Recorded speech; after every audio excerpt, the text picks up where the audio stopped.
یہ ہیں وہ 50 مسلمان جنہوں نے بھارت کی آزادی کے لیے اپنا سب کچھ گنوا دیا۔ آسان شبدوں میں کہا جائے تو اگر یہ نہ ہوتے تو بھارت کبھی آزاد نہ ہو پاتا۔ نواب سراج الدولہ، شیر میسور ٹیپو سلطان شہید، حضرت شاہ ولی اللہ محدث دہلوی، حضرت شاہ عبدالعزیز محدث دہلوی، حضرت سید احمد شہید، حضرت مولانا ولایت علی صادق پوری، بہادر شاہ ظفر، علامہ فضل حق خیر آبادی، شہزادہ فیروز شاہ، مولوی محمد باقر شہید،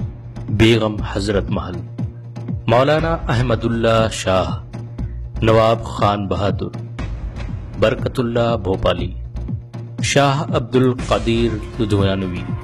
حضرت حاجی امداد اللہ مہاجر مکی، حضرت مولانا قاسم نانوتوی، حضرت مولانا رحمت اللہ کیرانوی، شیخ الہند حضرت مولانا محمود الحسن، حضرت مولانا عبید اللہ سندھی،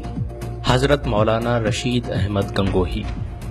حضرت مولانا انور شاہ کشمیری، مولانا برکت اللہ بھوپالی، حضرت مولانا مفتی کفایت اللہ،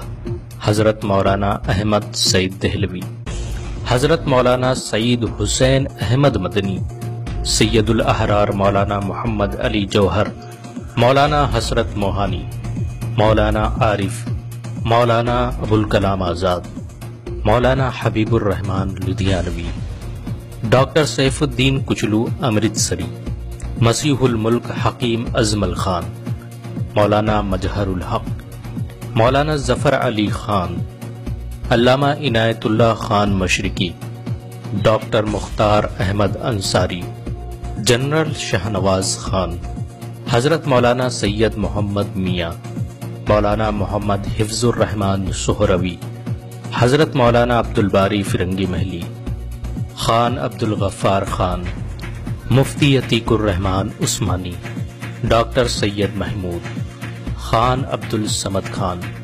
رفیع احمد قدوائی، یوسف مہر علی، اشفاق اللہ خان، بیرسٹر آصف علی، حضرت مولانا عطاء اللہ شاہ بخاری۔ ان سب کے علاوہ اور بھی لاکھوں مسلمانوں نے ہندوستان کی آزادی میں اپنا سب کچھ لٹا دیا، لیکن افسوس کی بات ہے کہ ہمارے مہان دیش نے ان سب کو بھلا دیا۔ آپ سے گزارش ہے کہ اس میسج کو اتنا شیئر کریں کہ 15 اگست سے پہلے اس دیش کے 125 کروڑ لوگوں تک یہ بات پہنچ جائے کہ سبھی کا خون ہے شامل یہاں کی مٹی میں، کسی کے باپ کا ہندوستان تھوڑی ہے۔ مسلم مدعوں سے جڑی جانکاری اور خبروں کے لیے ہمارے چینل انڈین مسلم کو سبسکرائب کرنا نہ بھولیں۔